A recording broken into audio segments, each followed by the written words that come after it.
Zverenci Miroslava Ihnačáka mali v prvom stretnutí bleskový nástup a už v 3. minúte viedli o 2 góly. Najprv sa po mravcovej prihrávke spoza bránky presadil Marcinko a po podobnej akcii využil Fedorovú presnú asistenciu Juna. Ďalší priebeh prvej tretiny bol vzácne vyrovnaný, o čom svedčí sumár striel oboch mužstiev v pomere 18-18. Do prvej sirény skórovali už len hostia, aj keď nie vlastným pričinením.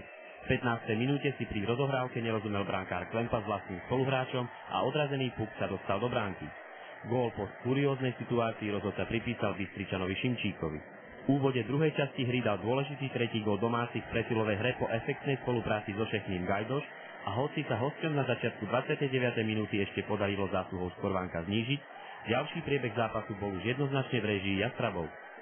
Pridali ešte ďalšie 2 góly v početných prevahách, najprv v 36. minúte Fedor a 8 minút pred koncom zápasu Hopiak a rozhodli o dôležitom prvom víťazstve v sérii v pomere 5-2.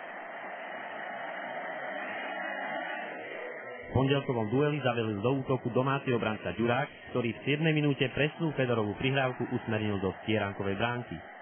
Ďalší gól v rýchlom a bojovnom stretnutí viedeli diváci až v 4. minúte druhej tretiny, keď sa v presilovke presadil Bansko-Bystričan Longauer. Už o 3 minúty neskôr však Ďurák druhým presným zásahom v zápase zvýšil na 2-1. Žltomodrí už súperovi druhýkrát v prostrednej tretine nedovolili vyrovnať, naopak v 30. minúte sa výborne mierenou strelou v presilovke prezentoval zadák Bodnár. Keď sa sekundu pred koncom druhej časti hry po samostatnom úniku presadil Slaninák a zvýšil skóre na 4-1 v prospech Kežmarčanov, o osude stretnutia bolo prihliadajúc na skúsenosť domácich hokejistov viac menej rozhodnuté. Toto konštatovanie sa síce po druhom góle Stredoslovákov na začiatku 3. 20 minútovky zatriaslo v základoch, no podtatrancov to nevyviedlo z miery a dokázali ešte 2-krát skórovať. Najprv v 43. minúte pretlačil puk do bránky Hopiak a napokon 6 minút pred záverečnou sirénou na konečných 6-2 s prispením hostujúceho gólmana zvýšil Šechný. Kežmarskí hokejisti sa teda po 2 presvedčivých domácich víťazstvách sťahovali pod Urpín s vytúženým vedením v sérii 2-0 na zápasu.